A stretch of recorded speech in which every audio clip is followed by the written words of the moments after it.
Yan guys, yung ating kanin ng baboy, patatas natin, then yung ating apple, saka yung panggisa natin guys. Yan po. Yan po yung ating sangkap ngayon. Yan. Yan na mga guys. Mag-adobo tayo ng baboy. Kanin ng baboy. Yan po mga guys. Ito yung ating dahon ng laurel, paminta, sarap natin. Yan yung ating liquid seasoning. Yan. Yan yung gagamitin natin ngayon.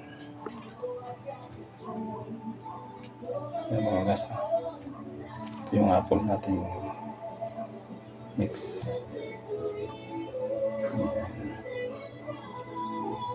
Kaya ito mga guys, maraming salamat. Sana po hindi kayo magsawang panood. Hindi rin ako magsawang magpo-post araw-araw. Thank you po, maraming salamat. Hindi pa po ako nakapag-follow, follow na po kayo para po updated po kayo sa ating pinapost araw-araw. Yan po mga guys. Ngayon na po ako mag-adobo na may kasamang apple dahil mahal po yung apple. Ngayon lang ako nagkaroon ng apple.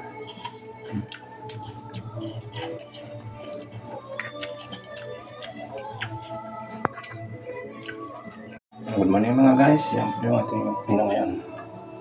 Ito yung karne ng baboy, ating patatas, then yung ating apple matamis mamaya sa taas para sa ating adobo. Yan. Yan po. Tapos ito yung ating panggisa.